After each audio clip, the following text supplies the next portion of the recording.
Dear listeners, this is Shani. In honor of Bookstore Romance Day, we are headed to Redondo Beach on August 17th for an author signing. We're super excited to be heading to Creating Conversations, a Mysterious Galaxy partner, and we're going to be hearing from 4 authors, including Scarlett Peckham, who wrote The Duke I Tempted and The Earl I Ruined. Yes. So stay in tune because we're going to be reviewing The Earl I Ruined next time, and hopefully including some snippets from their conversation at the panel. I'm excited, Bridget. I'm not going to lie. This is our first event together, and I'm pretty stoked about it. I got his t-shirts. Did you? Yeah. Oh, cool. Is mine big enough to go over my stomach? Yes, it is. I'm currently very pregnant. It's going to be great if you guys are around on the 17th and want to go listen to some people talk about romance novels. We will be there. Feel free to hit us up and let us know. Yeah, we're super friendly. Super friendly. And if you're not going to be there, well, that's okay, because we'll tell you all about it in the next podcast. Absolutely. We got you. Romance at a glance. Uh-huh. Romance at a glance. What you say now? Romance at a glance. Romance girl. Well, hello, fair listeners, and welcome back to Romance at a Glance, a podcast where we dissect the romance novels from the supernatural to the historical to the modern to the kinky to the vanilla and everything in between, and we break it all down for you. Mm-hmm. I am here with Shani, my lovely co-host. And I'm here with Bridget, my lovely co-host. And today we are talking about Dark Lover, which is book number 1 in the Black Dagger Brotherhood. Now, if you do not know about the Black Dagger Brotherhood yet, you are in for a treat. If you don't know, now you know. Now you know. Written by J.R. Ward, who I must say writes books incredibly fast. So fast. As well. Because she puts out a lot of books, and it is an impressive feat because they're all enjoyable. And they're long. And they're long books. They're very complicated and they have great mythology in them. Mm-hmm. So this series of books is about the Black Dagger Brotherhood, which is a race of warrior vampires. But they're not the vampires of old where they're biting humans and all this other stuff. They're really only feeding off vampires because otherwise the blood won't sustain them. So this book is focused on Wrath, who is the heir to the kingdom of vampires and who does not want that. And Beth, who is about to go through her transition, and her father, who is Wrath's best friend, wants Wrath to help her through. But Wrath wants no part of that.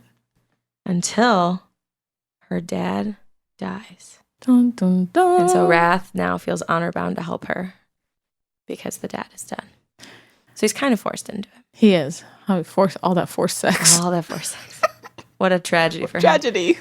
So here's the synopsis, the official synopsis. In the shadows of the night in Caldwell, New York, there's a deadly turf war going on between vampires and their slayers. There exists a secret band of brothers like no other, 6 vampire warriors, defenders of the race. Yet none of them relishes killing more than Wrath, the leader of the Black Dagger Brotherhood. The only purebred vampire left on Earth, Wrath has a score to settle with the slayers who murdered his parents centuries ago. But when one of his most trusted fighters is killed, leaving his half-breed daughter unaware of his existence or her fate, Wrath must usher her into the world of the undead, a world of sensuality beyond her wildest dreams. And this book gets sensual. This book is hot. This book is hot. This book is hot, Bridget. Beth's hot. Wrath's hot. Stuff they do together. The stuff they do together. Hot. Hot. H-A-U-T-E. Hot. Hot. Hot. Yes. Romance at a glance. Romance at a glance. We about to get nasty. Okay. 3, 4, 5, 6, When did this 7, book come 8, out, 9, actually? 10, 11, 12, 13, 14. 2005. I was a senior in high school. That makes total sense. So I feel like I read this in college. My sister read it first. She gave me Vicious's book first, though, and I was like, "The fuck is this series about?" Oh, you read Vicious's first? Yeah, that's the one with like Jane. yeah, Okay. yeah. Vicious is the one with the kink, the kink. Wait, what year were you in high school? I was when I read. I think I was in college. You're Yeah. Oh, wait, yeah. It came out, but you read it later on. No, it came out when I was in college. Oh, okay. Vicious' book came out in 2007. I was in my sophomore year of college. So I think my sister read it, and then, like, I got it from her at home when I came home for break or something like that. At first, it's weird because I feel like this whole series is like a contradiction to like everything I believe in, like as a person in my outside life, like in my vanilla life, you know, but like in my kink life, like I'm here for it. Yeah, I mean, like if someone came in today and was like, the reason you've been feeling so terrible isn't because you're pregnant, it's because you're actually half vampire and you need to drink my blood to become full vampire, I'd be like, I'm okay with it. I'd be like, oh, you're like 6'7" and 250 and you like kill things and maybe are blind and you're gonna whisk me off into some underground world and life in a mansion that also is owned by my dad apparently. I mean, twist my arm. My life wasn't that great anyways. I didn't even like my life. My life was terrible. I was a reporter at a shitty newspaper, never got good assignments because of sexism. And I almost got raped the other day trying to get my fucking Chinese food after work. But I fought them off, kicked their asses. And I'm friends with some police. Who also want to bang me? Who also want to bang me, but I have no sexual interest in anyone except for you. So I was like, I may as well take a chance. Yeah. May as well. Because obviously I didn't have a sex drive before Did not I have a met sex you. drive before I met you. Yeah. I do feel like that's one funny thing that has happened in many different series is either they don't have a sex drive at all, the women or the men, before they meet the other person. Or alternatively, once they feel it for that person, they will never again feel it for another. Yes. Which I'm like, in both cases is extremely convenient. Yeah. It really... I mean, it's kind of romantic and also kind of weird, but... It's like my 15-year-old self. Like, my 15-year-old self thought that was, like, super romantic. Yeah. Now, as, like, a grown-ass adult and looking back, I'm like, why are there so many books that are set up this way? Yeah. Like, these virginal characters, these whatever. I'm just like, I mean, not all the... I mean, I guess to the credit of J.R. Ward, not all of the women in all of these books are virgins. Or virginal. Yeah. Before they hook up with them. But then there's the whole, like, the Chosen, who are all virgins. Right. It's like this harem, but they're, like, kind of godly, but they're untouchable. They're so pure. That whole thing. Yeah. You're like, So for this book, like, even though some of the premises, I think I'm kind of like, oh, this could be kind of problematic. But in romance, sometimes you just got to suspend your disbelief. Sure. And so she set up this world where there is ritual and protocol. Mm-hmm. Like, there is a definite place for the women. There's a definite place for the men and how they operate within each other. And it's always the women who are coming in who are not part of this setup world that end up with the brothers or whatever and don't have to subscribe to, like, this place of a woman, you know? And so that's kind of, I feel like, why I can really just be, like, in it. I'm like, no, this is the world. That's how it is. It's like if I, go somewhere where they wear hijab, well, they wear hijab here. That's what they do here. So I can, like, go with it, I think it certainly helps in the book that they're another species. Yeah. And that the differences between males and females in the other species are far greater difference than they are in humans. Yeah. Like, the males are not just larger, like they typically are in humans, but they're like 2x the size of a female vampire. And they're like 10x the strength and 10x the aggression and 10x the bloodlust. So, I mean, and they also have, like, the genetic differences of, like, the bonding scent and the marking and the, like... So, like, I feel like that, for me, made it just really easy because I was like, oh, well, they're another species and this is the rules of that species. Yeah. And I also do feel like, I mean, spoiler for later books, but I also feel like a lot of the women who come in, even Beth in later books, reject the sort of cloistered femininity of vampire women and kind of start to bring vampires into the modern sort of more human-like equality of a partnership.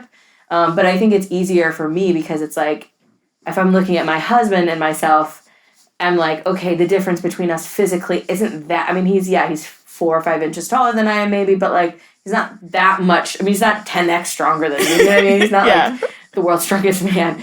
But, like, if he was, 6'7" and 250 and, like, had been trained since birth for the last 400 years to kill things, I'd be like, no, to be fair, killing is your deal, not mine. Not mine. You know what I mean? I weigh, $140 and I'm human. So it's like, okay, cool. Like, you've got me there. So for me, the species delineation and how different again, you said, like, the world building is so good.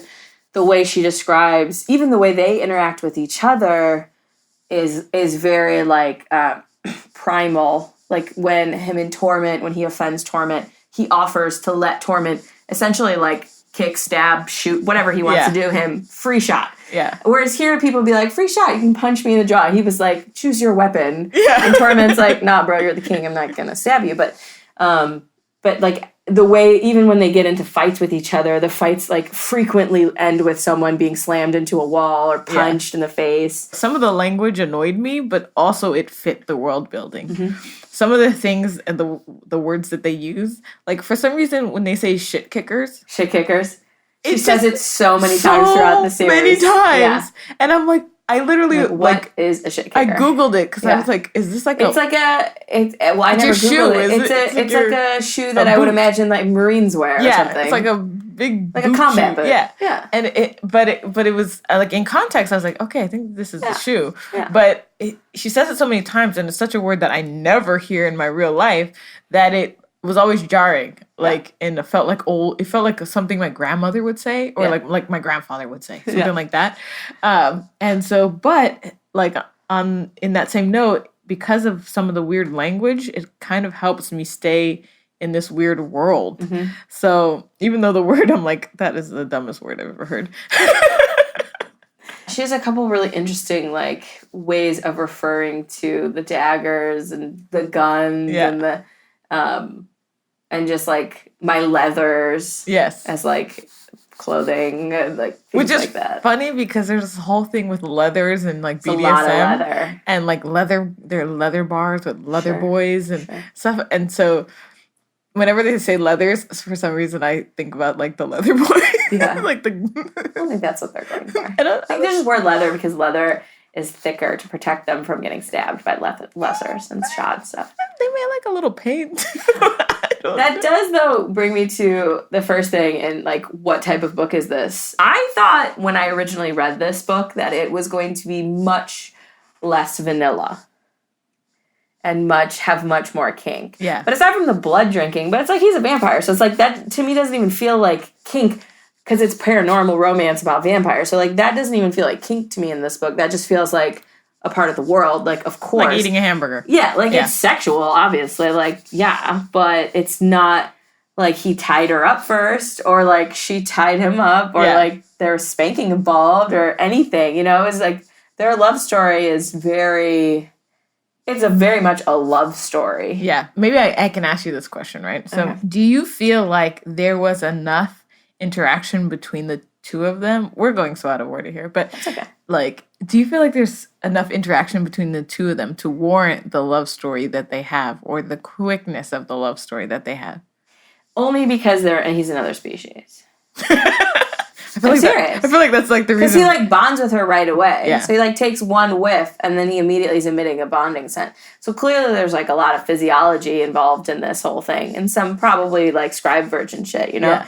So, like, that for me, I was like... And for her, it's physiology as well. Like, she's never felt lust before until she, like, literally sees him and smells him. And then she's like, oh, shit, I'm on board for this D. You know what I mean? So if it's two human beings, I'm like, nah. But because he's a vampire and she's half vampire and becomes a vampire, and they go through, like, the very intense... I also feel like, in general, in romance novels that have any sort of danger element, people bond quicker. It's true in life or death situations. And in this short... I mean, it's not a short book, but in this book... I mean, they have numerous times where people are almost dying, be that them, or she's, like, helping Rage, drink his seltzer and, like, calming the beast, and, like, helping her get through the transition. Him getting almost murdered in front of her, and her fighting the dogs off. Like, there's definitely a lot of, like, oh, I'm willing to, like, sacrifice myself for you in a quick period of time. So, like, I actually really agree. There's some books where I'm like, that happened too fast. But this one actually, it was by chapter 5, they were getting getting going. Yeah. And it was like the perfect amount of time for me. I was like, there was a perfect amount of like, huh? And then like, yeah. As crazy as it sounds, that you can bond. I remember like there being like a hurricane at my school, right? And they made everybody from the dorm stay in this one building, and we all slept in this one room or whatever. We all played games all night, whatever. And I think we were there for like 2 days. After 2 days, we were all like the best of friends. After we saw each other, like after that, we were like homies for life. You know what I mean? So there's something to be said for like there being a disaster and you being forced to be with someone for a while and then just instantly bonding over the fact that you had to. It's like if you go to camp for a week. Yeah. And you just hang out with people for 24 hours a day for a week, and all of a sudden you're like, I'll never leave you. And then you leave and you're like, what's his name again? Like, who's that? I don't remember. You come back with the Savannah accent. Yeah. I mean, I've totally fallen in love with someone in a week. Yeah. Yeah. Camp. It happened so fast. It was all good. So I also think that Butch was a really good element to weave through their story, because having her be uncertain, but also like he was so questioning and so against Wrath and so against the Brotherhood and so like pushing her all the time that I feel like it almost made her make her decision faster, because she's like, no, I know you're wrong. I know he's not dangerous. I know something's going on and something is wonky, but I know he's not going to hurt me. I know you're wrong about that. I know that he's going to help me and he's here to help me and he's going to help me like learn more about my dad. That was the thing for me. Like, I think they gave her a reason to go. Yeah, I think she was given a reason to go. And I also like the fact that once she was like, it's actually one of my favorite quotes in the book about, say it later. When he came back and she had said to like Butch, oh, your friend who came, he's like, my friend? I didn't send any friend. And she's like, wait, what? Who said what's that? I'm sorry, what now? Pardon? Oh, you know, I was just kidding. Yeah. And she tries to like bounce and he's like, no, what friend? You know, and at that point she realizes, oh, this is not somebody who's a friend of a friend, or that's somebody I know. Oh shit, who did I just sleep with? Oh, fuck. Yeah. You know. Though, would you, okay, so let's just put this in the scenario that it is Butch's friend. Yeah. Would you actually go up to Butch and be like, thanks for sending your friend to me? We fuck. We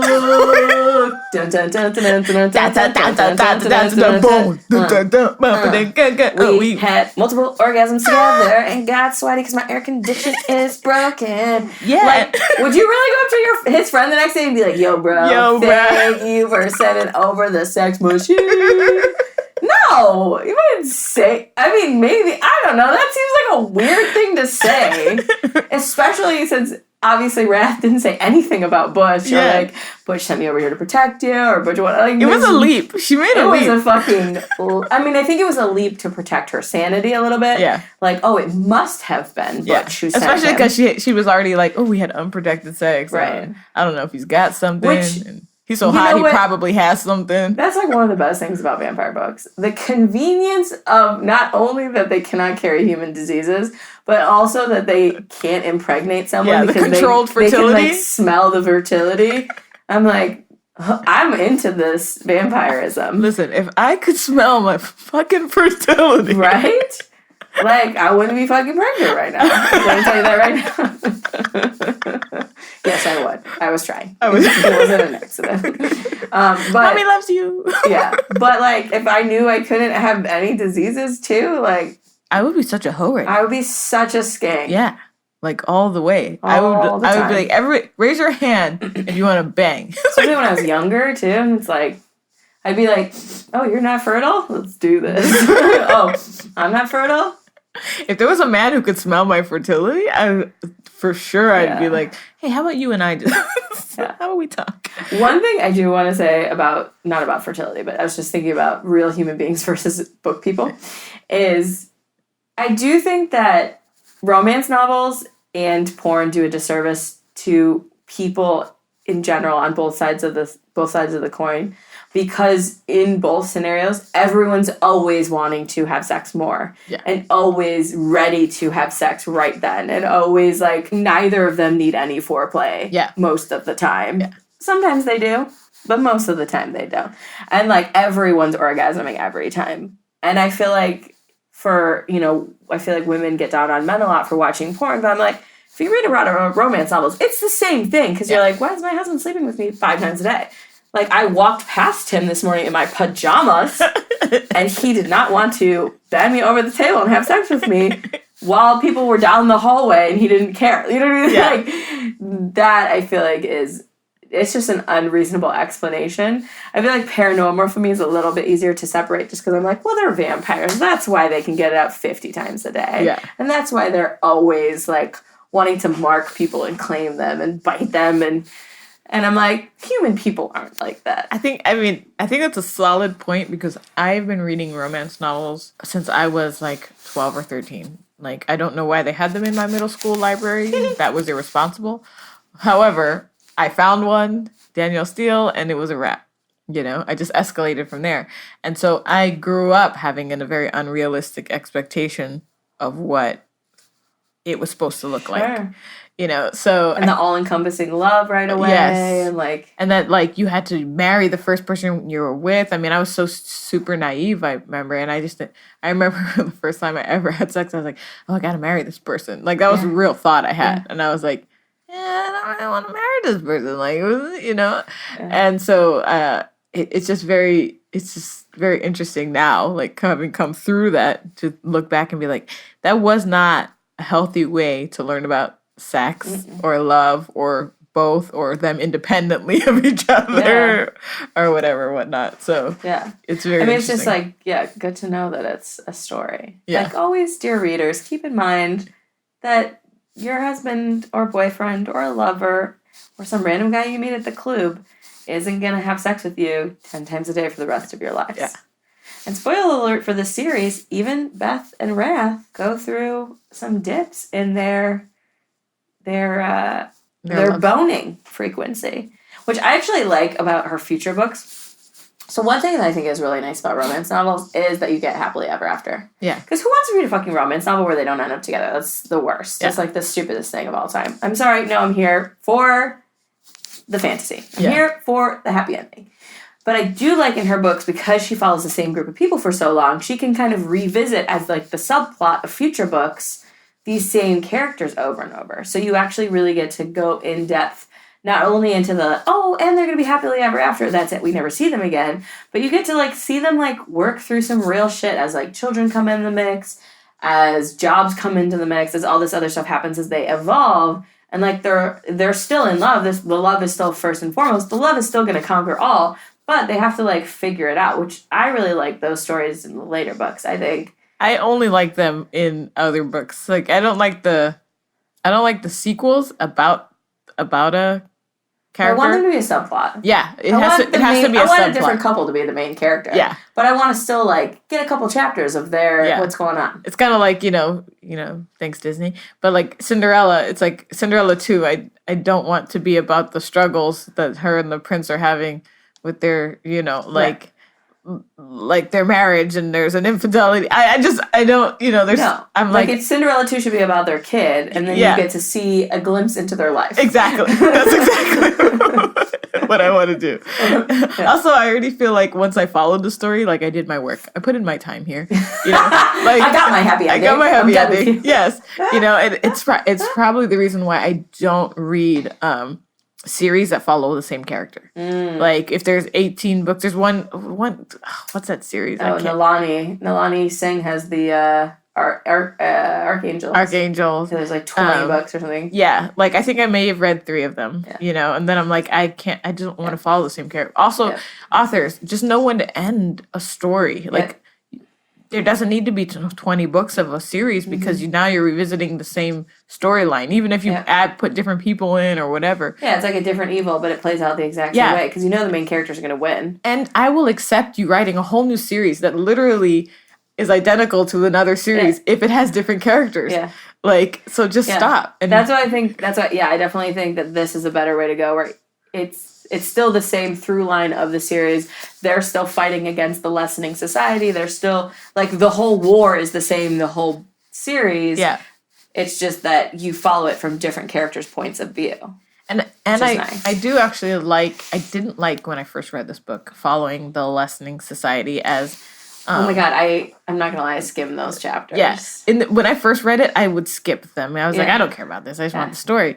But in this last time I read it, and even the time before, I was like, what actually happens with them? Because there's moments in the book that didn't quite make sense because I never would really like listen to those. But these last time around, I actually listened to what was going on, and even though I wasn't like super interested, it did give way more context to what was happening, and then I actually understood what the Omega sort of kind of understand like who the Omega is. Yeah, what is the makes lessening? The danger more real for sure. Yeah, and they were more like they're like psychopaths, so it really did amp things up, and I'm like, oh, that's how. Like I didn't realize how the Lessening Society originally found out about the location of the Black Dagger Brotherhood or Darius's mansion or whatever, because I just skimmed that. I don't really know what the Omega is. Like creepy. Yeah, it's like it's probably better that way. It's creepier and scarier, And somebody who grew up Christian, Alpha and Omega. Sure. Like the Omega is the last, and it was always the scary thing. Like even when my mom said it, she'd be like, "He's the Alpha and the Omega." Yeah, right. The Omega. So it has this connotation for me. I was like, ooh, the Omega. And it stops here. The buck stops here. I do like, even though I have said that I skim through the parts where they talk about the Lessening Society from their point of view. One thing I think that is really important, if this is your first time reading J.R. Ward, is make sure you actually read those, because it really puts into respect how scary the Lessening Society is towards vampires in general, and also how scary the Omega is to the Lessening Society, because even the head for Lesser is terrified of the Omega and terrified that he's going to like do something wrong and then the Omega is going to visit him, which obviously means the Omega is going to like murder you or probably torture you in some sort of like, I feel like in one of the later books, it's like kind of like a creepy sadistic sexual sort of thing. It is. I think he like anally rapes I think he rapes them. Yeah. Yeah. So like it definitely puts in the fact that this is something that they should all be worried about and scared about, and their families do get targeted, and they did watch their families get murdered in front of them and stuff like that. So they also, like, when they become one of the lessenings inducted, they lose their sex drive. Yeah. Like they become impotent. Yeah. Which is a very interesting, like, I guess, twist for me, because I thought that because they became impotent, it would take away the that thing that always ends up happening, becoming a thing, which is like somebody steals you and then you get raped. The women get raped, yeah. Women get raped, but they can't rape. Right. So like, what does that mean? What what incentive do they have to keep a woman around? And that comes out later in later books. But it was interesting because I was like, oh well, we won't fall into that trope or whatever, and like. I totally agree, because rape does definitely come up in these books, both female and male. Yeah. Not obviously from people who are impotent from the Lessening Society, but just human on human or vampire on vampire, which I think is good, because I think ignoring the fact that it happens in society is not good, but also not like every women character in these books has been raped or is raped, which sometimes I feel like in paranormal or even in romance novels in general, it's such a thing people like immediately go to, like, oh, she got raped before and now he's going to be the one who like brings her back to sexual life and treats her right. And I'm like, yeah, that's cool. But like, I mean, I understand that sexual violence is a huge, huge problem and tons of people have experienced it, male and female, but not every single character in a fantasy novel needs to experience it. Like, there can be other experiences. Also, sometimes I'm not, like, wanting to go on that journey of, like, the healing process for a character. I like when books have that, and they're like, oh, there's an understanding there, whatever. Sometimes I'm just not in the mood for it. Like, so I'm happy that it's not, like, something, I don't feel like it's overused here, and I think when it is used, especially in like Bella's story Zadist. About getting in Zadist, Zadist. About the I would say Zadist. Yeah, it's Zadist. Spelled with a Z, but I think it's Sadist. It's a silent Z. Oh, Sadist. Because it's a sadist. Like wrath, torment, envy. Sadist. Sadist. Oh, but I always say Zadist in my mind because there's a Z. Like, I don't know what you meant because she spells all the names I funny. know. Anyway, Zeta sadist. Him and Bella's story is very much sort of like about that and encompasses that, especially from Zeta's perspective. I'm not sure if Bella was ever raped, but I think she was tortured. I don't remember if she I was. think she was kidnapped and tortured a little bit. or whatever, and that's kind of how. But the Lessening Society kidnapped her, so I don't think she was raped. Yeah, and but Zeta was. Right, she was a sex slave. Yeah, and so there's For fucking centuries. for centuries. So he's kind of got a pass road. Everybody's like, he's the crazy one. You're like, yeah, but You know, deserves to be a little crazy. why just have a little grace for him? Yeah. You know what I mean? I do think so. One thing I liked about these books is that everyone is such an individual. Yeah. And also, I liked the way that they all like interact. I feel like not everyone is like, you can tell which people are friendlier. Yeah. Oh, like these two are clearly besties, and these two clearly fight together, and these two clearly don't really like each other, but they're in the Brotherhood, so they deal with it. But I feel like across the board, universally, like everyone is scared of or worried that Sadist is gonna like attack someone or kill Beth, and he's like not that bad of a guy. Like he doesn't do anything to deserve what they're saying, aside from that he like shows no emotion and looks scary. Yeah. But he really doesn't do anything bad during this entire book. Yeah. But I just love that there's so many questions about all these other people's backstories. Like, where did the beast come from for rage? And like, why is everyone scared of him? Why did Wrath say don't ever touch him? Why does he have, tattoos and a scar when no, vampires are scarred? And like, why is Fury missing a foot? Like, what? Like there's so many different why is Vicious always wearing gloves? You know what I mean? Like there's so many good questions that I remember reading this. I was like, ooh, I want to read the next book because I want to find out about the next characters, like what the fuck's going on, and learn more about their, they've been friends for hundreds of years and stuff. Well, I love when an author, like before she starts book one, has already figured out the world and all the people and how they connect and major plot moments, I think, across are foreshadowed. Yeah. So like you can tell when an author is just kind of writing as they go. And when they've really taken that time, and you can feel that she took the time to set those things up. Yep. Even from like scars can only happen if salt gets in the wound, right. So that's why when like they have the wedding with Wrath and Beth, right. that they salt her name afterward, they carve it into his back. Yeah. So also, I'd be like, my name is Beth. It's not Elizabeth. Yeah. Let's all calm down. That's more letters. I was like thinking of spell Elizabeth. I was in my mind. I was like, we don't even call you that. Like, no, my name is Beth. Yeah. I'm sorry. Yeah. But then like it makes sense why Zeta's had to hit salt water in order for his wounds to seal in. Right. So that has to be part of his story and whatever. And so that I like that kind of detail. Because I will pick it up later. If you bullshit me with something and later you're like, I'll be like, you backtrack, motherfucker. I was like, because I heal very quickly. So if that didn't happen, then I would be disappointed in the author. Yeah. Like I like the that scene where he's getting her name carved in his back, because I thought it was a really good exemplifier again of the differences in species. Yes. Because Wellesley's like, if you choose to be his mate, like you have to endure this, because this is very important to him, and like his brother's honoring his choice in you and accepting you as their queen, and like you just need to let this happen, which is like not at all a modern day American woman like point of view. Yeah, our view is like, no, this is fucking crazy, and I'm gonna say something. Obviously, I might not get my way, but I'm gonna say something. Yeah. And I thought that was another small moment of her, like, accepting him as he is, as a male of another species, and as a king of another species, and not trying to fit him into like a human man box. Yeah.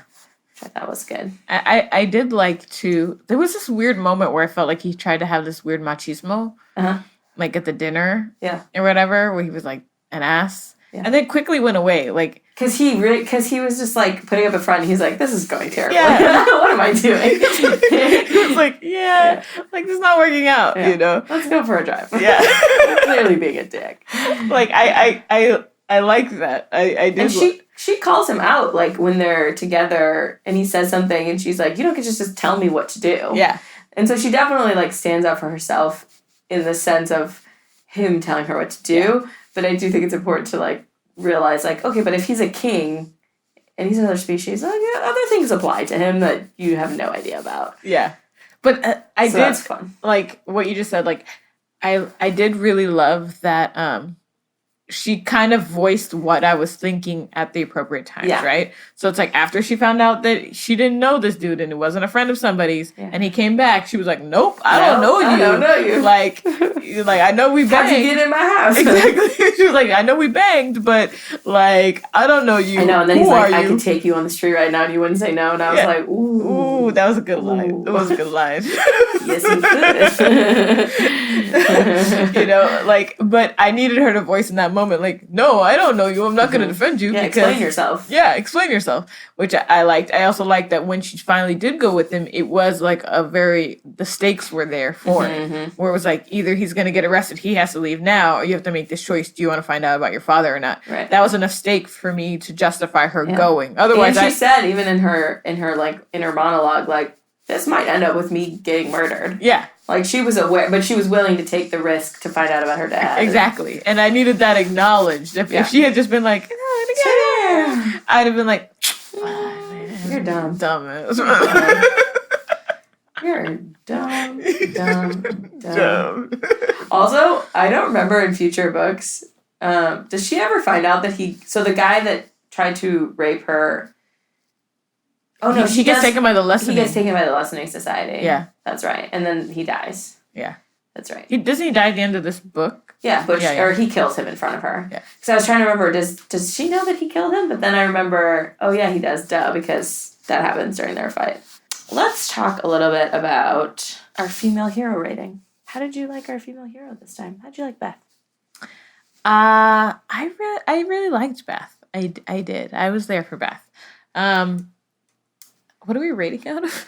I think 5 stars. Okay, great. Let's do 5 stars. 5 stars, great. 5 It's stars. like arbitrary every time. Yeah, 12 5 out of 12 stars. 22 and a quarter. I would give Beth, for me, a solid 4. Yeah.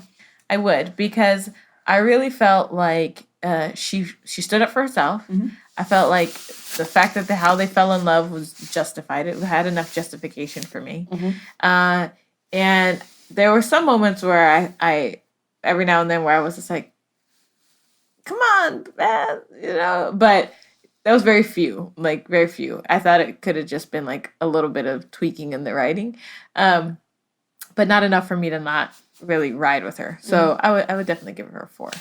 I agree. I was gonna give her 4. I like the 2 things I like about her is I feel like I like that she actually isn't a damsel in distress. Yeah. Like when she gets attacked the first time, she like fights them off. And even though she's like traumatized and scared, she's still going to go tell the police and report them, and which is incredibly hard to do. And so I liked that about her. And later when they're in the fight and Wrath is injured, she's like trying to protect him even though she knows like nothing about fighting, which I really liked. Yeah. And I also liked that she's like genuinely seems like just like a good person. Yeah. Like she's nice to all the cops at the station. Like, I mean, she tolerates her like disgusting boss, but like all the people that she's actually friendly with really like her, and clearly you see that she's a good person, and she immediately wants to like help when Hollywood's hurt, and she immediately kind of sees like a little bit further, like Wrath's presenting quite an exterior of gruffness, but she sees that he's like alone and that she's alone and that they could actually be like spirits. So those are the 2 things that I liked about her. So I would give her 4 stars, maybe 4.5 stars. Yeah, I liked her. I did. I liked also when she was like, I gotta go to work. Yeah. He was like, she's like, no, I have a job. Yeah. And I think he tried to like deflect somehow, and she was like, yeah, but I still gotta go to work. Yeah, no, but I'm still like gonna go to work. You're still gonna go to work, man. You know. But I'm inheriting this house. Okay, I'm gonna quit though today. Yeah, this is gonna be my last day. And I'm gonna put up with this dick. Oh, I have enough money to start my own newspaper. Yeah. Yeah. So I thought that was I do give her a good rating. Yeah. And how did you feel about Wrath? Was he McDreamy, McSteamy? Where are we at? He's definitely a McSteamy. Yeah. First of all, as crazy as Beast is, he's my type. Okay, he's my type, and he's a rage beast, which is like what's in so many books I read now, which is a big, gruff guy, must be larger than life, must have low emotional intelligence, must have like or whatever. I actually don't think he had the lowest of emotional intelligence that I've ever read, which was why I actually really did like him, because the moment where he was like, I'm gonna be this rage beast. No, I'm not. It's not really working. She's not really responding to this. Let's change tactics. Yeah. You know, I like that he insisted that he be able to marry her, like, and that she was her, like, his official Shellin queen or whatever, and that he had to make that sacrifice for her. Like, he's like, he didn't want to be king. He adamantly was talking about that, but that was the decision he had to make in order to be able to marry her officially. I like the pomp and circumstance of getting her name carved in his back. I love that he insisted on these things, and those are like, for me, character moments, and I love character moments. Those are sexy to me. Character moments are sexy. Yeah. So when a guy throws a little bitch fit, that's a character moment where I'm like, I don't really like this character anymore. Why did you make him into a man baby? Yeah. You know, I like that he had very few man baby moments for me. You know, and they were quickly. Yeah, and I thought the squashed. way that he handled the Marissa, like, when she came to him and wanted to say, like, all the ways that he wronged her, he was just like, no, you're totally right. Like, I was wrong. Yeah. And you were right, and I'm sorry this happened. Yeah. And then he, like, kept Butch alive because it made Marissa happy, and she was interested. And he wasn't above saying, like, I'll kill you. I'll rip your spine out, obviously, if you do anything to harm her. Not that she can't take you, because she can, but... but she deserves happiness, and if you're what's making her happy, then I'm happy to let this happen. Yeah, you know, it's funny because, like, he's not my favorite of the brothers. Yeah. And this story isn't my favorite of the brothers. But I do think it was a good story to start with, because I think it would have been weird to start with someone else and then have him as the king, like, later have a story. I thought would be weird. I think it was really, like, story-wise important to have him have his moment first, because, like, him essentially growing up and finding his mate and, like, joining society as its leader and, like, embracing all these responsibilities is kind of what makes the rest of them realize, like, oh shit, like, Wrath's growing up, like, we can grow up. I want a wife too. That's dope. I want a wife. Where do I get a wife at? But also, which I think is great. I think, like, he a little bit gets sacrificed, right? So him being the first story means you're the least invested in him. Yeah, totally. And now you've been introduced to all your favorite characters. Sure. Now you get to follow along and build anticipation for them. Sure. So part Like, of I want to know, did Butch and Marissa get together? So like, what happened? He's human. Are we invested in them more just because we met them in Wrath's story, you know? That's a great point. Like, probably. I feel like he was a solid first. Like, very this, solid, like very to me, solid. this book was a very solid foundation for the building of the whole world. That's a great point. I think you're right. I think the repartee between all the different characters is what makes me like them throughout the books. So I think you're actually totally right. And his rapport, literally, like, he's like a binary to me in a way, where his rapport with each person really allowed you to see who they were. Yeah, like the way he treats them, the way they interact. Yeah. That was like a really good character building like tool, I think, because Zadis is going to act differently with Fury, or is going to act differently, whatever. But everybody's going to kind of have like this the true colors, with him, and he knows, and he knows he can smell the seed, and he can, he knows what's going on. But also, like, when he has more power than them. So. Yeah, like Tor, he was like, oh, Tor is going to be the one who watches it because he's a solid. He's got a shell or whatever. Like, his discernment on each person allowed you to create your judgments or your preconceived whatever. Yeah. You know, so that's why I also kind of really think that this book was necessary for that foundation. And because I think she did a good job, it allows me to now very much enjoy the other books. Yes. So I would probably give Wrath a 4 as well.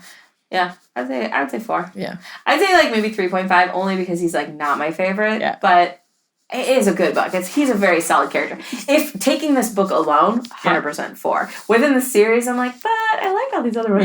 Yeah. But so I'll give. I agree with you though. And that's a great point. the author grew with this book. It was her first. J.R. Ward. J.R. Ward. She. This was her first book, so it's not the best in it, but she grew with the series, and I think that's all you can really ask from an author. Yep. Is like, just get better, work on your craft, and start delivering. Because I've read series where every book is the same, and you can see no growth, and also you can see that they didn't have a solid editor. Yeah, her books are very professionally done. Yeah. Like, I very rarely see an error. Occasionally, but, like, very, very rarely. Okay, so we've talked a little bit about this already, but... Oh, you nasty. Oh, you nasty. Girl, you nasty. Mm-hmm. I'm nasty. What kind of nastiness rating are we looking at? Ooh. So we get our first sex in chapter 5, just for you skimmers. Yeah. So I honestly didn't. So I'm on the fence, right? Mm-hmm. So in BDSM, you have something called primal play, right? Which is the kink factor is in the animalistic way you approach like sex or sex play or any sort of intimate play. I feel like that was there. Mm-hmm. Like the primal factor was there. And so for that, like I bumped the kink factor up. However, the sex was awfully vanilla in general.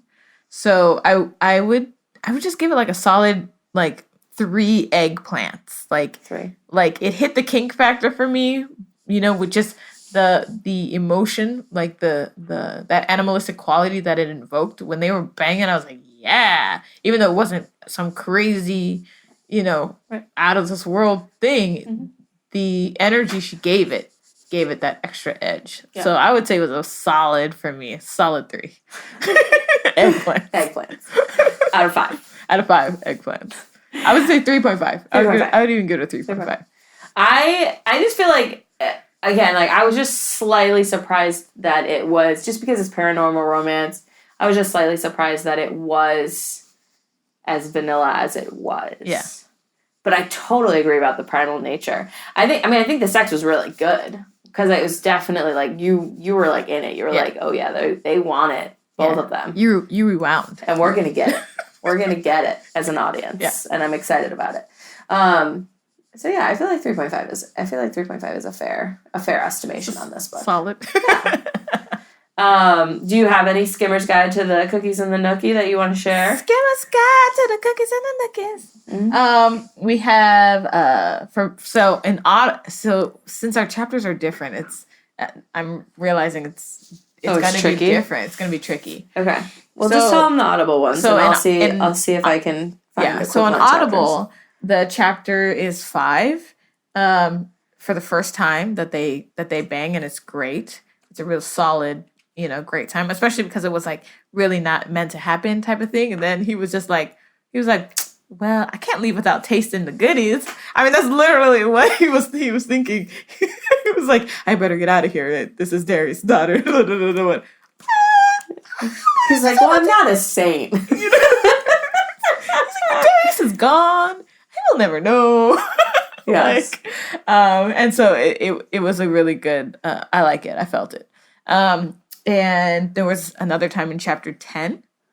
And this is the time right before Marissa, his actual Shellin at the time, finds out about what's going on. Which I think he really overly glossed when she asked him, like, do you have a partner? Technically, he didn't, because, like, Marissa had just left him. He does not volunteer the information that really was a recent... That relationship ended that day. Like, that day. But also, he's never slept with her, and he's never... like, engaged with her in a way that you would with an actual Sheelan. Yes. So, he didn't get into specifics. Her and Marissa talk about that later, though, I think, in later books. Yeah, but it was just interesting to me because it reminds me of, because if your dude came home and you asked him with that question, and he was like, no, or whatever, and then you found out those circumstances later, you'd be like, I will fuck your life up. Oh, we gonna get into semantics now? That's what's gonna happen now? Oh, okay. So that's kind of how I felt about that. But in chapter 13, and that's when I stopped taking account of when all the sex was happening. Chapter 13. And it usually happens at chapter 8 if you're reading a book. Okay. And chapter, I'm going to say 16 was the next one, but I'm looking for it. Chapter 17 in the book. 18. I don't know.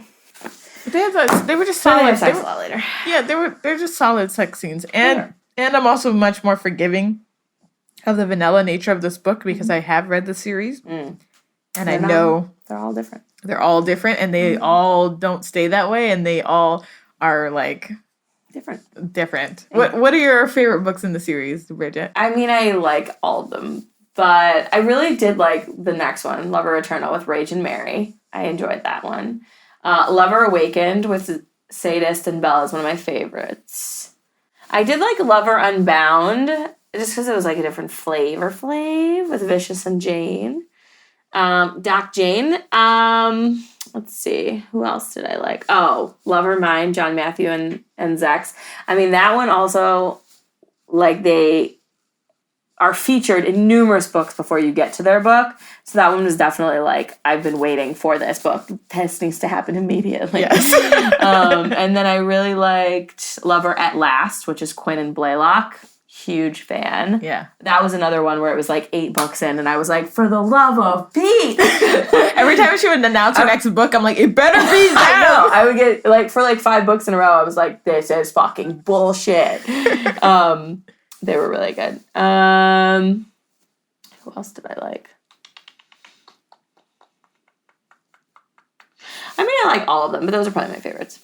Yeah, I would have to mostly agree with you on that. I think my absolute favorites are the ones that I can immediately remember off the story, the story, like off the top of my head, which would have to be Zadis and Bella. Because although you thought Bella got kidnapped in this book, she's not even in this book. I'm gonna find out who the hell got kidnapped. You were probably reading a blurb or like you probably were like. No, I even rewound because I was like, Bella got taken. And and maybe I just got the name wrong because sometimes all these B names I'm getting confused with something. Maybe it was Beth and I was not reading something right or something. Because Beth got taken, obviously. Okay, so maybe it was like Beth and I was confusing it with Bella. Yeah, because that happens because my brain. But Zadis and Bella was like number one, my favorite. My other favorite was Revenge. Oh, I did like Revenge. I love Revenge in general. He's a great character. He's a great character. His book was really interesting as well. And I like that he's a sympath. You know, half sympath. So that was like a different I like different layer of the world building. I liked that and as well. secrecy and whatever. Yeah. And that's where you really, really get introduced to Zex. Zex more. And Zex, you just fucking love because she's just a badass. She's written as a complete badass character. There's like all the tropes and things around like femininity are not there with her, and I like that they never come in. That's my favorite part about her. She doesn't just she doesn't like meet John Matthew and grow her hair out. Like and then she's like, we should have babies and get married. Yeah, she's like, no, I'm not doing that. You know, that's terrible. When her book came, I mean, I was waiting. That was probably the only book that I could actually say that I was checking to see like, when's the release date? When's it happening? You know, all these other ones, sometimes I missed the release dates or whatever. But that one, I was invested. And so when it came out, I was just like, yes. And I didn't feel disappointed by how that story went. So I think those are like my number one like favorites. And of course, I do love Quinn and Blaylock. That one I was so here for. I felt like they had so much angst. Like, that book was so angsty. Their whole storyline was just fraught with angst. Fraught with, like, the love that could never be, the love that never will. And it's like, yeah, it can be, you fucking fools. Yeah, you know. Or mostly Quinn was a fool. Like, I like dick, but I'm not gay. Yeah. I want you to have sex with me all the time. You know. I'm not gay, obviously. I'm only gay for you. Except for all these other dudes I fuck. Exactly. So that was that one I really loved, and actually to me it was one of the sweetest. I think it was one of the sweetest as well. I was just like, there's moments in that book where, and I'm not a crier, but I was crying. I was crying because I was waiting for so long, and I was like, yeah, finally did it. I am mad at that, and that's gonna be a thing. And oh my god, there's a baby. How that happened? Oh my god. Yeah, the like gayest story that ended in a baby. And you're like, they still managed to work a baby into Not everyone's story. I do like, you know, I feel like a lot lot of times, sort of like heteronormative culture, it's like when these people are like, they fall madly in love and then have 25 babies. And I'm like, first of all, a lot of people don't want to have babies. And so I like that not every couple, I mean, even though, a good number of them do end up wanting to have children or thinking about trying to have children or having children, it does make me happy that there are multiple couples who are like, no, we're not doing that bullshit. Yeah. Okay. Sounds terrible. I also do you know the risks involved? I'm not doing that. Yeah, there's a great risk involved in actually having a baby in these books. It's very scary. Yeah. And they have to carry, oh my God, I'm carrying over this a baby year? for 10 months. They have to carry it over a year. And I'm like, no. She's like, oh yeah, I have about a year but left. They do live for hundreds. Yeah. So it's like, I guess like in a baby the grand elephant scheme, it's like not that long. Well, like elephants are like literally 18 cooking months or babies for something. almost damn near 2 years or something. So, so I kind of like, it's kind of like the elephant years. The reason that the babies have to come out, and they say that there's the 4th trimester when the baby comes out, is because they get too big. The heads get too big. They would never be able to leave the mom's body, and then it would kill the mom on the way out every time. That's why we give birth when we do, because otherwise the babies get too big and kill the mom. Oh, that's why they call it like the 4th trimester, where you're always like carrying around a little like, strapped down papoose sort of situation and breastfeeding it all the time because the baby has to keep getting bigger and its brain has to keep developing, but its brain goes too fast and its head gets too big to get out of your pelvic bones. That makes sense because I've seen so many big-headed babies. Seriously, some people, I mean, my child included, 105th percentile. She's so damn cute though. Yeah, it's fine. It'll all be fine. I do like the, and it's not just in this book, in this series, it's in a lot of vampire books and werewolf books and supernatural books. I do like, though, the, I don't know what the word I'm looking for is, the tool of the kneading, right? So like the ovulation time of how that just you go into heat. You go into heat. Yeah. I love that. I just love when it comes. I don't care. It's in every book. Yeah. And I wait for it and I'm like, now I read one about jaguar women and I was like, yep, I'm into it. I'm like, how's this got to go down? It's about to go down. And it goes hard in the paint for like a very finite amount of time. Yep. But you always know you can dog ear that page and come back to it later. Yeah, I really like in this book when he describes to her, or someone describes to her, the kneading. Yeah. I think he describes it to her, and he's like, it's a great honor to be able to fulfill the kneading of your Sheelan or whatever. And she's like, oh, well, like, does it hurt you? And he's like, the men come out like 20 pounds lighter because they're like giving away all their blood and he's energy. Like, they never complain. And they never complain. And I was like, it's so funny. And she's just like fucking biting him constantly and just grinding up on him to have more orgasms. I'm like, that sounds delightful. It feels super delightful. Yeah. First of all, it's like all you can eat snack of your favorite food and as many orgasms as you can take in 48 hours. I literally feel like when I turned 30, I entered like the kneading. Like I used to think I had a high sex drive when I was like, 15, 16, 17. I remember thinking like, dear God, is this ever going to calm the hell down? Yeah. And when I turned 30, it ramped up to a degree that I never, ever, ever anticipated. Yeah. And it was funny because I was talking to my mom recently, and my mom was very conservative, whatever. Mm-hmm. And I was like, Mom, nobody ever told me that like it was going to get crazy. She's like, yeah, nobody ever tells you that shit just goes ham. Yeah. I was like... And it's like unfortunate because it's like men and women don't go up and down in their sex drives at the same during the same decades, which is a real shame. Which really kind of means that maybe we really are supposed to pair off at different times. Yeah, probably like, supposed to. We're probably, I would say, like evolutionarily supposed to be with a man who's like 10 or 15 years older than us. Older or younger? Older. Because they have to have enough time to gain enough like wealth and meat and whatever to be able to support the babies and to protect you. Because you couldn't have a man, you couldn't be 25 and have a 15-year-old. Well, but so like... Or you'd be having babies, because you'd be having babies at 15. Yeah, but so... So he'd be 30, and he would be old enough to be able to, like, provide... But when so guys hit their sexual peak at, like, 25 or 26 or something stupid. Yep. Like, we hit our peak at, like, 35 and 40. Yep. Like, or in our 30s and 40s. So that would mean we would have to go... in evolutionary terms by then. We'd have to go younger. At 40, we'd be dead. Back in the day. Well, Let's maybe just be that's dead. Let's be realistic. maybe now that we live longer, the body's like, hey, you got more time. Hey, let's bring it back. Let's bring it back. Bring it back. Bringing it back. Bringing it back. Bringing that. Not spanking. Not spanking. Oh, Yeah. is that way not spanking it? Yeah, no, I think... Are we spanking it? I think you're supposed to, like, have children when you're young. Let's see. And that just kills When it you're- off. No, it just, like... Well, back then, I mean, people, like, literally just died earlier. Yeah. Um, I think my body knows I haven't had a baby, though. it's Like, probably... That could also be it. Because Yeah. it'd be interesting to pull, like, women...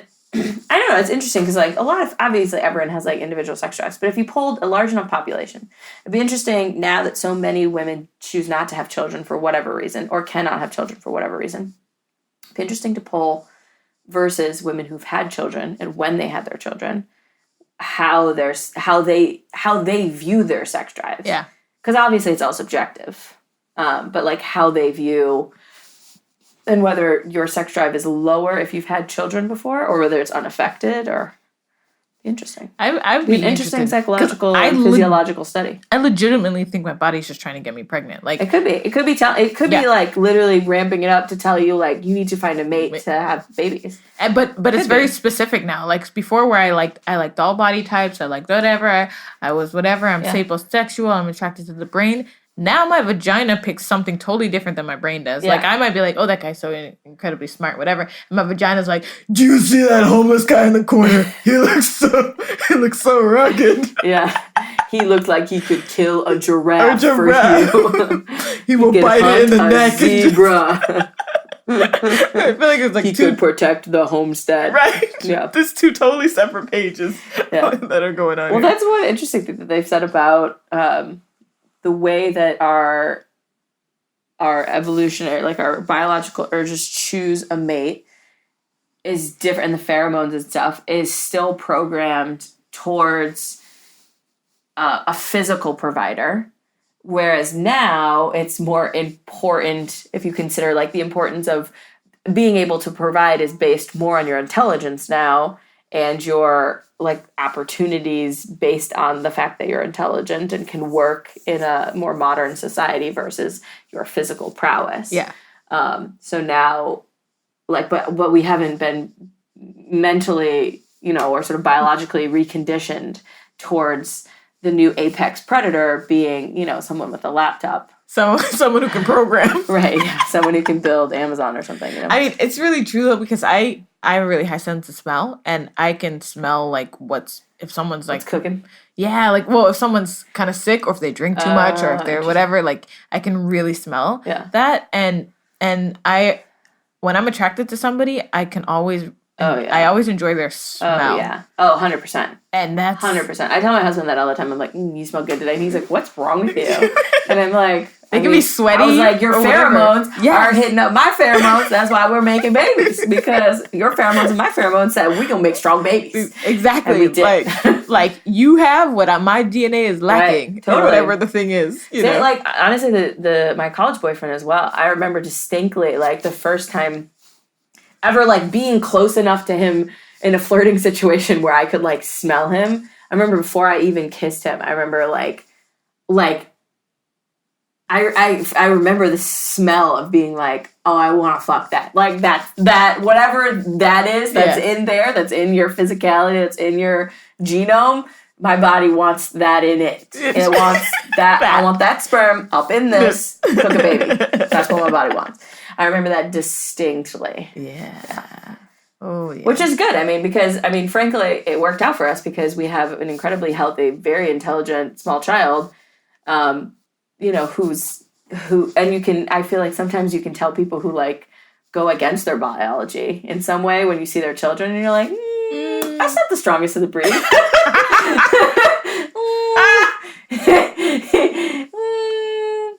I don't know what happened there, but that's not. That's when you start complimenting the child's spirit. You're like, What a wow, what a that child spirited baby. has such a great spirit. Look at the energy energy. about attractiveness, because, like, I think my kid is very cute, but First of all, you have the cutest fucking baby on the she's very planet. cute. But, like, I also think for me, it's like the healthiness is obviously an indicator, I think, but also just like she is sharp as a tack. which is just cool to see that I'm like, ooh, I picked, what a good spouse I picked for your dad, because look at all these good things you've inherited from us both. Yeah. Wow. It'll be interesting. Maybe the next one, though, will be inheriting the B side of the genome, you know?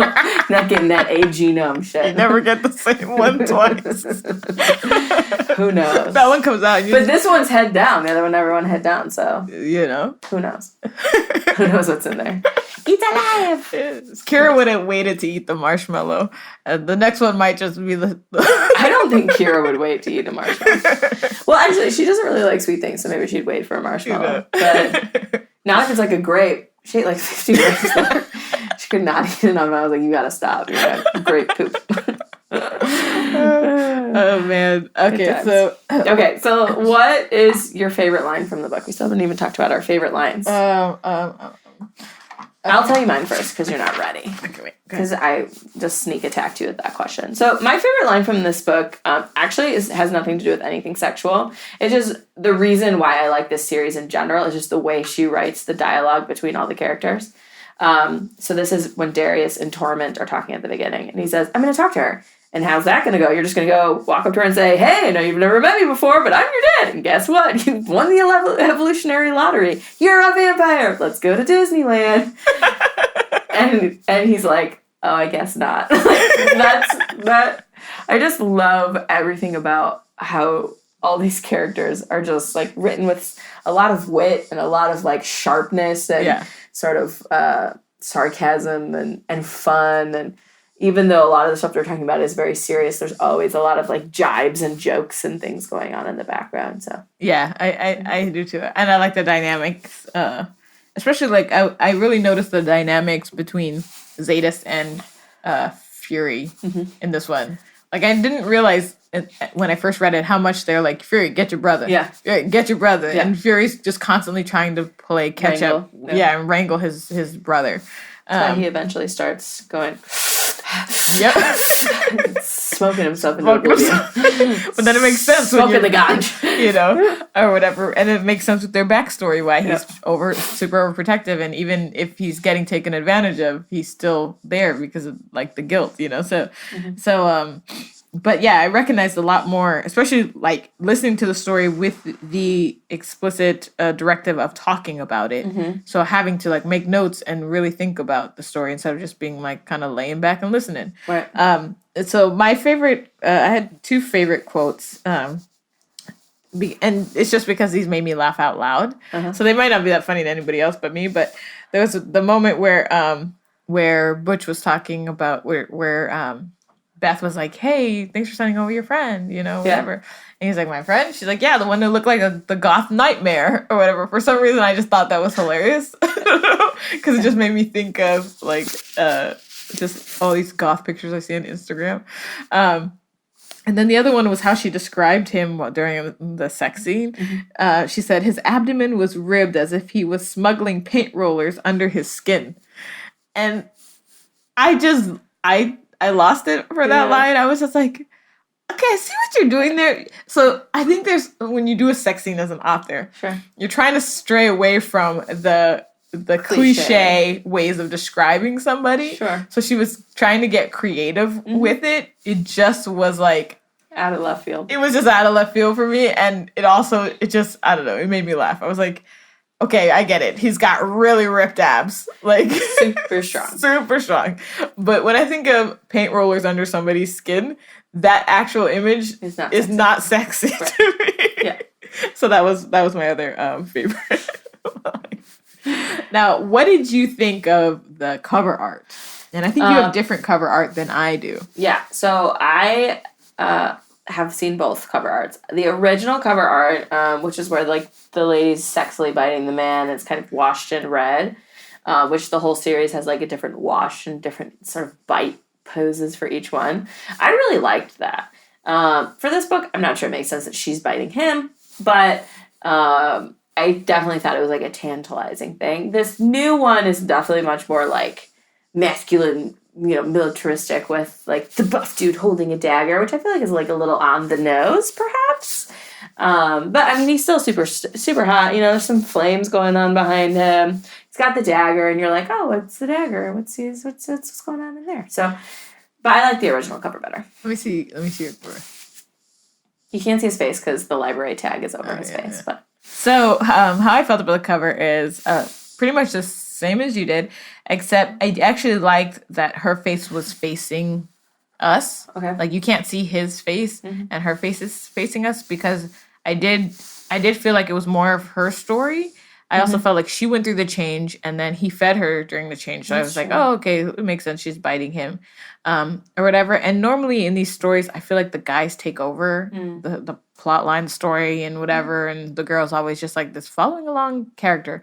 So I kind of liked that she was kind of front and center, because I did think that mostly it was kind of her, like her journey. Even though she did a good job of telling a lot of people's stories, I did feel like this story was like Beth's story. Yeah. That's fair. So yeah, and I do like these covers. I think they're like appropriate, but they're all very similar. If you go through the series, you're like, oh, okay. So I can see why they might have changed. Yeah. The cover. The new cover with the dagger and them holding the dagger. I mean, I'm not gonna say it's not hot. Like, that's a cover I'd stare at as I was reading the book. So I'd be like, but I feel like it's less representative than the first cover. I like the first one better. What do you think about her author picture? So this author picture has from day one cracked me up.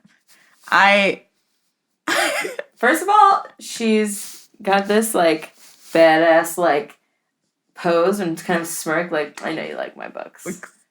And my second favorite thing about it is that she's wearing what I think are glasses that go from like normal to sunglasses.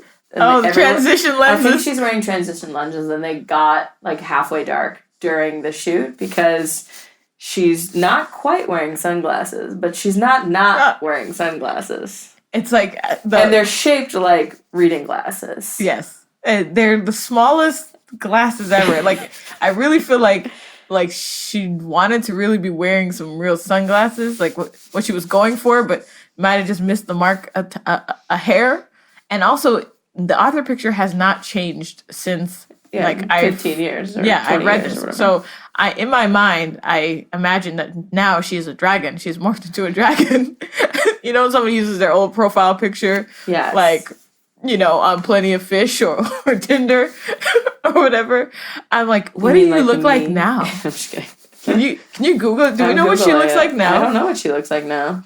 I mean, I just wrote J.R. Ward 2019 images. I really feel like in her mind, though. Or somebody said to her, hey. Is this her? When is this from? Oh my god. If this is her, she's... This is an hour ago, but I don't know how old that is. But she's definitely aging. Which makes sense because she's not a vampire, everyone. She's a real human being. She's a real human being. So we think. But you know when somebody says to you, like, if you're a pop star, they're like, you need an image. Yeah. Well, I feel like somebody, her editor, look at this. She's always wearing these little, I think they're transitionals. And when the bright lights start flashing, they start getting darker. That's my theory. I think you're right. And I think her style hasn't changed. No. You know, and I don't want to necessarily judge her style, because I think, you know, everybody wears what they feel good in. But it does come off to me a bit like somebody was like, you need an edge. And so the picture is her, like, dressed all in black with her arms crossed with a little smirk and the little weird sunglasses. I mean, I think it's just the way she likes to look. All these publicity photos that I can find have her in with these little glasses on. If anyone knows the answer to this, please let us know. Please let us know. Like, if you're friends with J.R. Ward, please, like, just hit her up. Also, tell her to come on our podcast and have a chat with us. Also, tell her we love her and we'd like to chit-chat. Yeah, but we do want to know about... Don't take a break from writing your books, though. Yeah, please stop. Please write at the appropriate speed, which is as fast as you're going, which is super fast. Just faster. You write a ton of books a year. She does keep up. Like, I have read series where authors tell you, like, oh, this is going to be a 10-book series. Yeah. And then take a 4 or 5 year sabbatical. And I think that's rude. So rude. It's completely rude. I mean, she looks basically exactly the same. This is recent. I think that's just the way she looks. Yeah, that's her aesthetic, I think. I mean, I don't understand why she's always wearing these little dark glasses, though. She looks like a dominatrix, though. Like She does look like... she's not wearing all the leather and stuff, but she has the air of somebody who has some slaves. Like... Sex slaves. Sex slaves. Sorry, let's be clear. Sex slaves. Or submissive S-type slaves. Oh my god, she owns... Oh, listen to this. She's a badass. She collects Art Deco jewelry, which she keeps in a bank vault, not in her home. She owns a Rolls Royce. Good for you, girl. All those bestsellers. Bridget, She also owns a Porsche and an Audi. R8. Oh my god, this is her husband. Look how cute her little husband is, though, and her dog. Oh, he is definitely a slave. Yeah, he's definitely... I just want to put it out there. He's definitely the He is the he bottom. Gets spanked on occasion, I think. More than occasion. Is she British? Is she?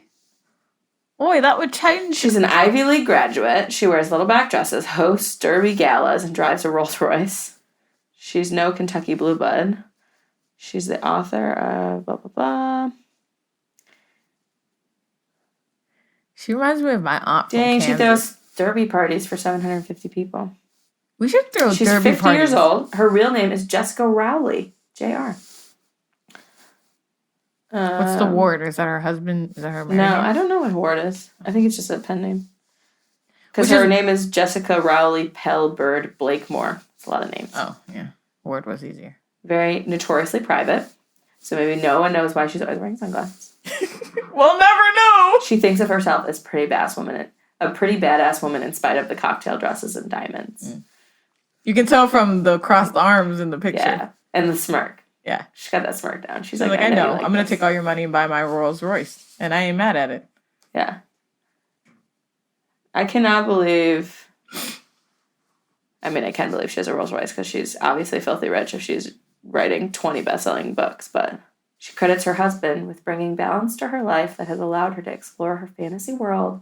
It's like being married to Yoda. That's what she jokes. Aww.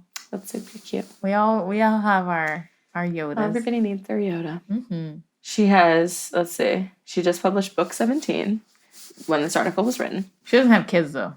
She has 2 number 1 and 6 number 2 bestsellers on this, which is 8 of the 17 books have been on the bestseller in spots 1 or 2. Nice. There's 15 million books in print in 25 countries worldwide. I've seen the Dang. foreign covers. Actually, one of the reviews on Goodreads was hilarious because a girl in another country, was waiting for the translated version of her book. And she kept posting. And she was like, is it coming? Is it coming? Is it coming? And then she posted a picture. She's like, it finally came. And look what they did to the cover. And let me tell you, they put the jankiest cover I've ever seen. It looked like a Minecraft created cover of the book. like a 2-year-old tried to recreate the cover. And the girl was pissed. She was like, what the fuck is this? This cover literally makes me not want to read this book. And she wasn't wrong. I mean, that's gotta be weird when you see, and even the way they translate titles, because everything is not can't literally be translated. So even sometimes, like, the literal translations of her book, she's probably like, that's not what I wrote. People in, like, Russian are like, this book sucks. And she's like, well, the translation leaves something to be, read it in English. Like, I don't know. The Russian one might be really good. I'm not hating on the Russians. Yeah, we don't know. We don't really know. Oh, her husband ran twice for state treasurer. Dang. She just looks like a fancy broad, man. She's a fancy lady. Lives in Kentucky. Fancy. Please, she can't have kids. Because one daughter who's 8. Does she? Oh, she's 8, though. So she was a recent addition. Because I'm like, you can't write this many books this quickly. She's very listen to this. Whatever assumptions you might be tempted to draw from Ward, she does not spend her days sipping on mint juleps and shopping for jewelry. She said, I'm extremely disciplined, controlling individual. I'm a runner. I watch what I eat. I don't smoke. I don't drink. I go to bed every night at the same time, and I wake up first thing in the morning. I write every day. I rarely leave the house. I just sit and describe these pictures in my head that are so much more exciting than my life of typing. She says she did once try to influence events because she says these all came to her fully formed in her mind. She's just writing them down. She did once try to influence events in book 4, Lover Revealed. She's going to I'm going to cut these things, jump into the section, start getting control. And the pictures dried up and the voices got silent. And so I had to... That was Butch and Marissa. I had to go back and follow the trail, the original trail. I mean, Jara for me was one of the first authors that I got into paranormal with. Yeah. And I feel like a lot of people copied her. And I'm not saying she didn't copy from other people as well or take influence from other people, but I've seen a lot of replicas of this series. She's from Massachusetts. I'm sorry. New England. Yes. I have seen a lot of copycats. Yeah.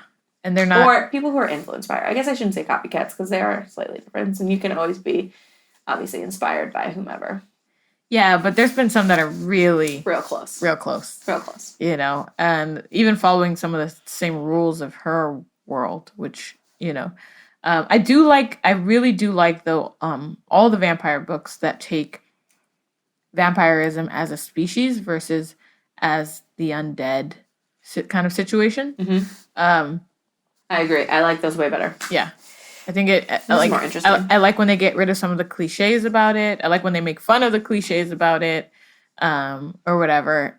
And honestly, whatever rules of your world of vampirism that you present, I will follow. So I like that that she follows the rules of her world, because it's my number one pet peeve. If you set the rules, you got to follow them. I will go on the journey with you, but you got to follow your own damn rules. That's why sometimes Harry Potter gets on my nerves. But that's another discussion. And let me see. So okay, we did the cover art. I wonder if a lot of her friends, because she writes under a different name, don't know that she's that's her. That's her. You don't think they know she's a writer, maybe, but they don't know what she writes. They have to have seen the picture. That's true. She's on the cover. It's bestsellers and stuff. And I'm sure she's had parties. If I was a bestseller, I don't care what kind of smut I was writing. I'd be like, I'm a bestseller. Come to my party. It's an after party. Oh, it's a sex party. Oh my God. Oh my God, if I ever throw a sex party. Sounds like she's having a lot more decorum in her real life. I would have no decorum, but she's disciplined and I am not. I don't know, though. I feel like if you, it would bring a lot of weird people out of the woodwork, probably. Absolutely. Can you imagine how many people try to tell her about her books and how she should rewrite them? No, I mean, sex people. If you're talking about, being, I'm going to take advantage of the fact that all these people, know that I write in this genre and stuff. Come over for a sex party. I feel like people will just get weird about it. Real weird. Yeah. Especially I feel like being famous in any sphere just makes people really weird around you. As much as it would be really fun to be famous in some way, in a lot of ways, I'm sure, especially the money and the freedom that the money gives you. Yeah. I also feel like there's a death of life as you know it in terms of your sort of anonymity and your ability to do things and your ability to just meet people and just get to know them at face value and not have them stare at you. Yeah. Yeah. And have them not try to take selfies and stuff with you. Legitimately. You can never just chit chat in the grocery line anymore. Because they're going to be staring at you oh my God, you're on the cover of that magazine right there. Your face is right there. I mean, I also, when I see people, we live in Los Angeles, when I see people who are famous, my instinct, it's just not my instinct ever to go up and want to take a photo with someone. Even if it's someone who I'm oh my God, you're in my top 5 of actors or actresses or producers or directors or whatever. It's still not my first instinct to be oh my God, let's take a picture together. That's just not my instinct. My instinct is let me sit down and talk to you for the next 5 hours and pick your brain about everything in your life. Let me become your best friend. Yeah, that's more normal. That's just my general instinct about everyone. How fast can I get you to be my best friend if I think you're interesting or cool? Yeah. But yeah, I'm sure, it could happen in the future, and I will probably be so who? Do I know you? You know all these things. You know about how famous we're gonna be off this podcast, Bridget? I would love it. Let's do it. I would be happy if people want to come up and take selfies with me. I would also be we could have coffee. Yeah. I don't drink coffee. You could drink coffee. I'll drink tea. Yeah. Hot chocolate. The adult I am. That's how I always want to be. I'm let's just meet up for coffee or tea. So what are we doing here? just all talk about movies and books together for the Also, rest you of our know, lives. celebrities are people. They're not always on their game. Celebrities are people. You know what I mean? Like they might not be in selfie ready, you Right, know. So right. always wanting to try to take a selfie is kind of strange. Yeah. Okay. And also, like, they're just, like, going to the grocery store with their kid. They probably don't want to take a picture with you. They probably want to hang out with their kid. All right. So our hookup for the hookup. If you like J.R. Ward, if you like Dark Lover, then I have a series for you.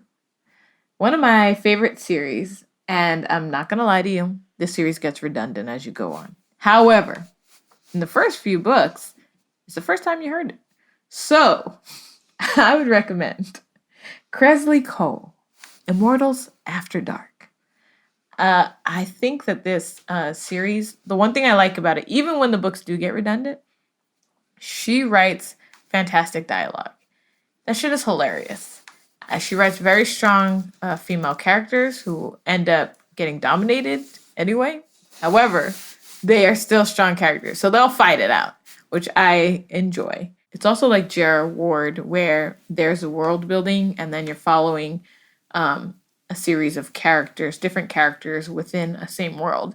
So I think I really enjoy that the most because then I get to really get invested in a world without necessarily having to be constantly invested in the same characters. So that is my recommendation. Do you have any recommendations, Bridget? I would say, if you've never read Sherilyn Kenyon and the Carpathian series, that's where I would start. That's a good one. Yeah. There's just so many. So many. Start at the beginning. And if you have any recommendations that we don't know about, or even that our other listeners would love to hear, please let us know. Let us know. Yeah, we want to spread the wealth. Romance at glance. Because A was too many letters.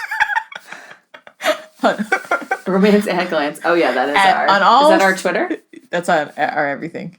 Oh, it is? Yeah. I want everything to match. So. Oh, it's Romance at glance. At glance. So follow us on all our social media platforms. Romance at glance. Because the letter A made it too many letters. Yeah. Romance at a glance. Romance at a glance. I can't figure out. I was trying to see if she had sold the option for these books to become a movie, but I can't find anything.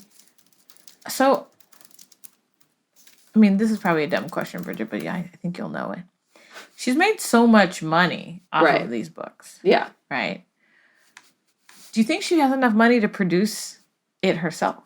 And I know everybody says... She's driving a fucking Rolls Royce, she does. You know what I'm saying? Everybody says, like, don't produce your own projects, always get other funding, blah, blah, blah, whatever. Sure. But I feel like she's got enough clout to get somebody else to put up the money. I also feel like she has enough money to produce this shit herself. Yeah, but she's like in her house, not leaving, buying Art Deco jewelry and writing all day. Stop buying Art Deco jewelry, JR. Come talk to Bridget and Shani. Also, her husband, I mean, she was a lawyer before she became an author, and her husband is a lawyer of some kind. So I'm sure they also just generally make a good amount of money from his salary in addition to her book writing, and they only have one child, and they live in Kentucky. So I'm like, they drive a Rolls Royce. Let's see. I bet you that kid is taking horseback riding lessons. I'm just going to put it out there. You're in Kentucky, you gotta be. You gotta be. You gotta be. Come on. You know, she's like an equestrian. Yeah, she's an equestrian. Yeah, she's an equestrian now. Wears the little hats. She probably wears little hats. Yeah. I don't know. I cannot find out if this series has been optioned to be made into a TV show or a film. And I feel like the reason is because everyone's like, will people want to read it or watch it because it's romance? And it's like, this is a billion dollar industry. Mm-hmm. And look at Starz. I mean, Starz is having a whole resurgence because of Outlander. How are the other networks not like, oh, let me figure out? Because I would imagine that the book rights are going to not be more expensive than Game of Thrones. Like, the world's not going to be any harder to build than that, and that was a huge, world building thing.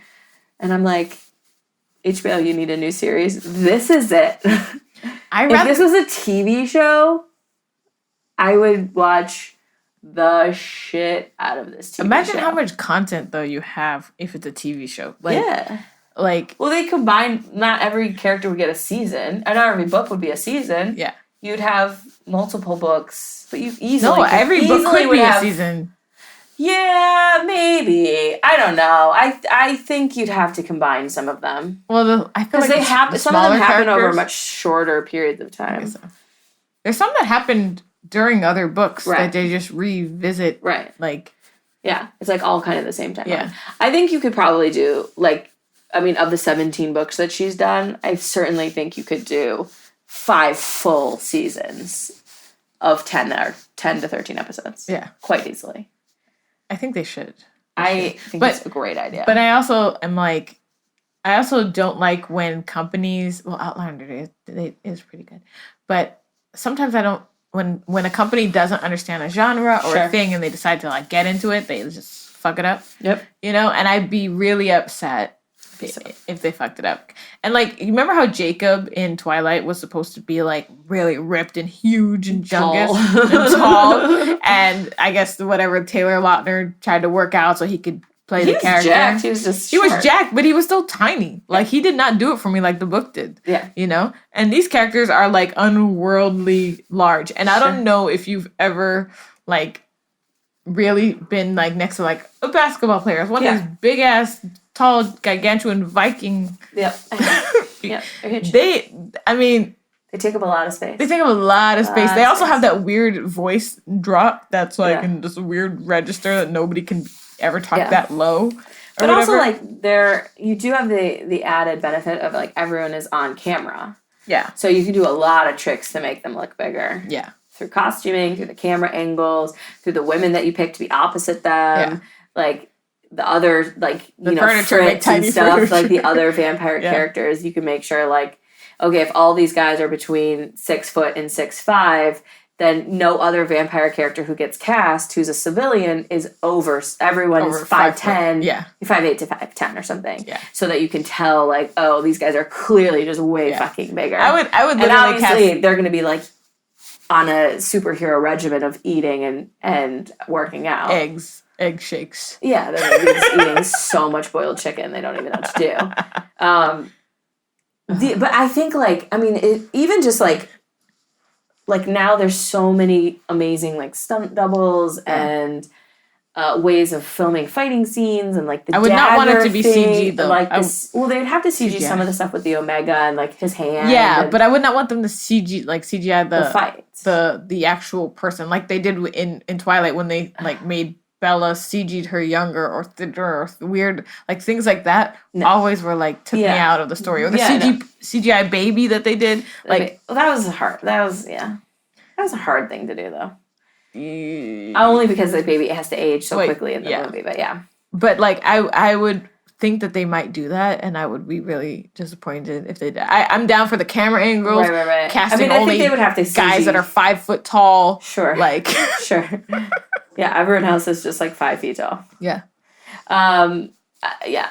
I think it could be super cool though, because you like, you could have like awesome sets with those old mansions, like, and then the back alleys in the club, and like, there's so many cool things going on. Yeah. So many cool characters that you'd meet and like fall in love with, and you could like, there's so much like that set would just you get your bang for your buck for the set. Hell yeah, because you're in that mansion.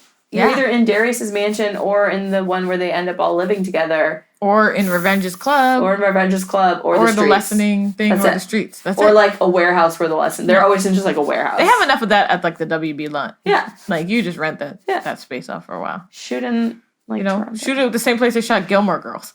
Like the whole town. Please put the gazebo. Caldwell, New Jersey or New York. I mean, yeah, they could just find like one beautiful mansion somewhere. Yeah. It's beautiful mansions everywhere. But anyways, the moral of our story is that this should be made into a TV show. I do want to read one review before we wrap this shit up. All right. This is from Annie, who is Under the Covers book blog. Gave it 5 stars. Hates paranormal romance. The whole first half of her review is about the fact that she hates paranormal romance. I'm not even kidding. And then the second half is why she likes this book, though. But what I'm going to read is just her bullet points. And she said, this, period, freaking, period, book, period. It's paranormal romance. It's not stupid with 2 O's. It's not rapey. It doesn't promote demeaning behavior towards women. It's a bloody miracle. And I definitely agree with that because paranormal romance absolutely can veer into some real questionably rapey situations. And it absolutely can have a lot of demeaning shit towards women and women being sort of cast aside or and I think it's very important that he, like you said earlier, like honors Beth. He wants her to be his official mate, his official wife. He wants to go through the ceremony. He asks the scribe virgin for permission and to attend. Like, he gets her name carved in his back. Like, he's all in. Yeah. And he, like, cares about, her sort of emotional state and what's going on. And I think that review was very funny and also very true. I agree with that. There is a review on Audible from somebody who identifies as Bookworm, and they did not like this at all. Okay. They gave it 1 star for everything, overall performance and story.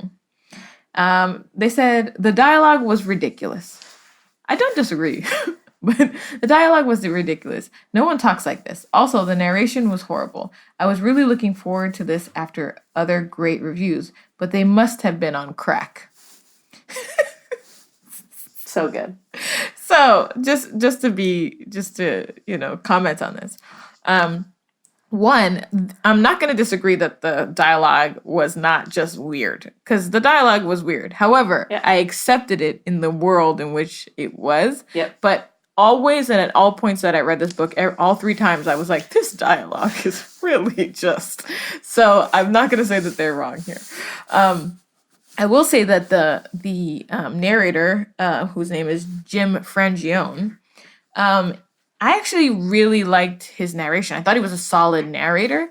He did not do voices, right? So he didn't try to give Beth a female voice or somebody else a more masculine voice or switch between voices. And I am totally okay with that. If you as a narrator can do all the voices, well, do it. If you can't, just read the story like a storyteller. And that's how I took it. I thought he did a solid job. I don't think he was a terrible narrator at all. I just think he might not have just done the voices like maybe they were expecting it to be done. So I don't agree there. But yeah. Bookworm, we hear you, we see you. And you're entitled to your own opinion and to blast it on the internet. And thank you, because we read it. And yeah, you're welcome. All right, well, that's all we have for you today, folks. So until next time, may your books be your lover. And your hand, your best friend. Romance at a glance. Romance at a glance. We about to get nasty.